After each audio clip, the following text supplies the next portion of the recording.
I am Zillow junkie. As an investor and lender, I'm always scrolling or browsing to see what's new to the market or what just cut its price over the weekend or what went pending. Even when I'm traveling for work or vacation, I'm checking local real estate prices as I browse for second, third, or 10th homes. And even with all of the other tools at my disposal as a professional, it's where I start just about every search because the user interface is so easy. So I'm making this video out of love. Zillow truly is a wonderful product. I mean, 20 years ago, when it launched in 2006, there was no place online to see all the real estate listings in an area. That was subject to various local multiple listing services or MLSs, and they would have their own listings, often nowhere near the internet. So there was a fragmented market all over the country.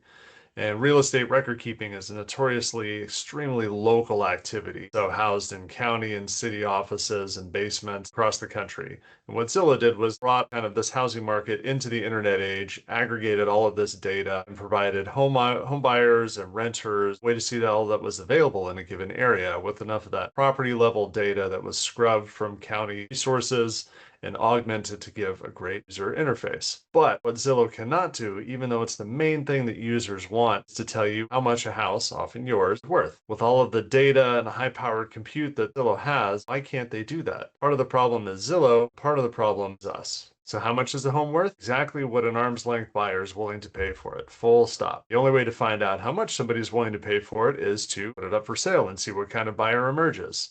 Now, the free market is pretty damn efficient at doing this, and Zillow helps with that by being able to provide all of the information about a listing to anybody with an internet connection around the world and giving data as its insight to potential buyers. Zillow also collects a ton of data about past and current sales to keep its algorithm up to date. Now, data analysis is great for providing averages for sets of information, and Zillow has tons of data about home sales, sale date, square footage, lot size, etc., that it can use to build these models and interpolate those data points to guess the value of another data point or property that comes on the market. Now, the closer you get to other homes in your market, and sale date, square footage, lot size, etc., the closer it's going to be to that trend line or the average of the data that Zillow already has, and so the easier it's going to be to determine that value. So cookie cutter new home built in a large subdivision with dozens of identical houses, nearly identical lots sold within the last year will be a lot easier for Zillow to value accurately than a 70s ranch house on a hillside with acreage and a converted attic and various remodels over the years. And there's so many factors that go into a home's value that are really hard to measure. How old is the roof or the water heater? Is it on a quiet street or a busy thoroughfare?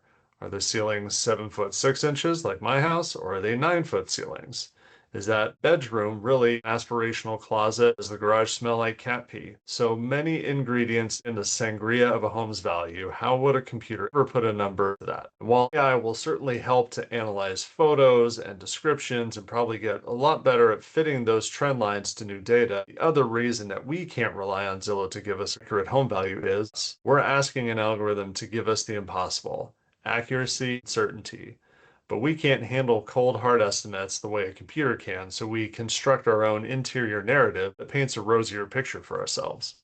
One of the ways that we do this is called the anchoring effect. Now, all humans are susceptible to mentally latch on to the first number that we see or the one that fits our internal narrative and confirms our optimism. One experiment that I did in business school a number of years ago highlights this. Now, in this exercise, everyone in the class was given a sheet of paper asking us to read a description of a bottle of wine, and then at the end of that description, propose retail price of that bottle. And as an identifier for each person, we were asked to write the first few digits of our social security number at the top. And we didn't know this at the time, but half the class was asked to just write down the first two digits of their social security number. The other half of the class was asked to write down 3 digits. And so when the papers were all collected at the end of the exercise, those who wrote down 3 digits at the top of their paper priced the bottle 10 to 15% higher on average than those who just wrote two. So just writing a larger number on paper caused our brains to anchor to a higher value for this completely fictional bottle. We do the same thing with home prices. We look at the highest price in our neighborhood and subconsciously think, I think that applies to my house too, or that means my house is worth more. We hear about a neighbor who sold their house in 2021 for X amount, and we think, well, my house should obviously be worth plus,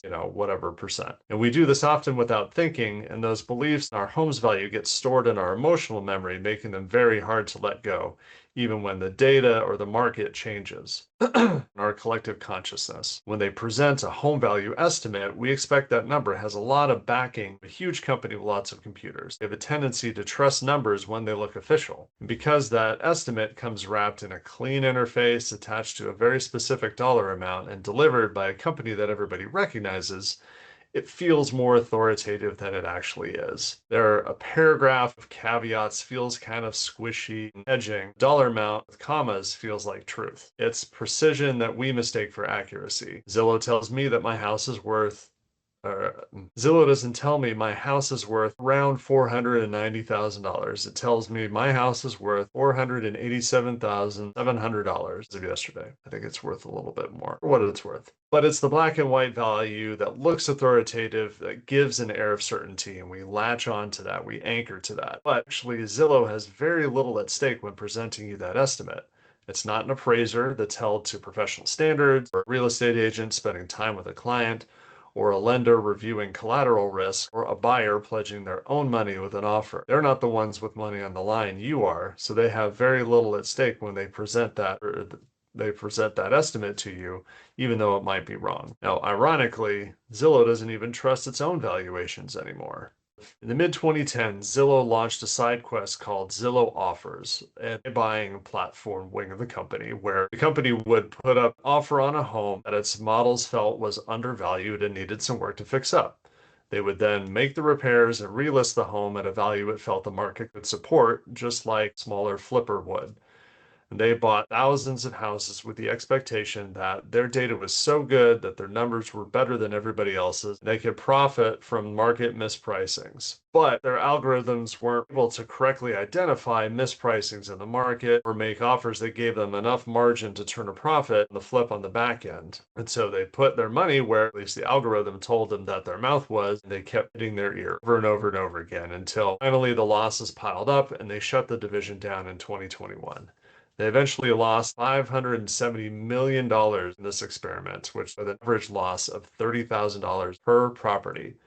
So if Zillow doesn't even trust their numbers and their actual money is on the line, why should you? Okay, the Zillow safety course. Now, you have a constitutional right to bear arms, but bearing arms stupidly can lead to shooting yourself in the foot. You have Zillow on your phone, but trusting that implicitly can lead to great financial injury. So how do we use Zillow properly? Let me give you 3 quick hints. Number 1, don't expect certainty. Zillow's estimate is like a flashlight that we're mistaking for a laser. It shows a broad area, but it can't dial exactly into what you want. Or think of it like a putting green, where you can land the ball on the green, but the pin could be close to the center, or it could be way off to the side near a bunker. Number 2, recognize how far your, or any house that you're looking at, is from that medium of the market data. And the farther it is from that median, reduce your expectations of accuracy. Number 3, don't put your money, time, effort into a property until you've conferred with a professional like me or a real estate agent that you might know. So how do I actually value a house? The only surefire way to do that, again, is to put the house on the market, but that's laborious and you don't want to move every week. So what else can you do? The most basic and free way to do that is at least to triangulate between Zillow, Redfin, Realtor.com, and any other services. When I'm doing evaluation, something very quick, I use a service called PropStream, which is a paid service, and I look at recent comparable sales in the area, similar square footage, similar lot size, similar street orientation, and I get a range of a price per square foot value. And then I look at kind of the pictures of the house that I'm comparing with these other comparable sales, and I just kind of eyeball and say, okay, how close is this to the values of these other houses that have already sold, that the market has said this is what this house was worth that time. So I can do that all in 10 to 15 minutes if there's a property that I'm interested in. And then if the numbers look good, then I'll move on to the next step. And this is a step that you can take as well. Step 2 is to talk with a real estate agent and possibly get a comparable market analysis, or a CMA. And that takes my moves from step 1 and fleshes them out even further. They take several hours to do and should only be requested when you're really serious about buying or selling. Now, because I talk with real estate agents every day and I do business with them, when I bring a request for a CMA to an agent that I know, they know that I'm very serious and they're willing to do that because They know that if I get the answer that I need, that I'm actually going to take action on it. So only do this if you are serious enough to list your home or put in an offer. And that's step two. The final step in evaluation is an appraisal. An appraisal is required by any non-hard money lender as a way to measure the collateral risk. They are more art than science, and they tend to reflect exactly what the agreed upon purchase price is.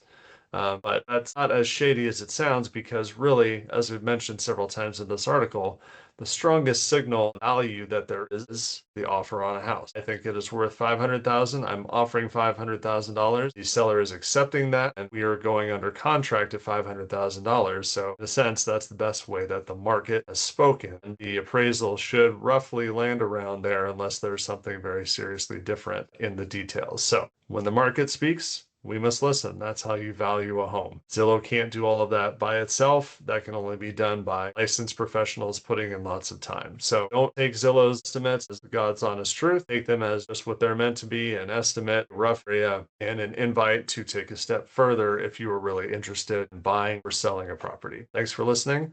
We'll talk to you soon. Bye.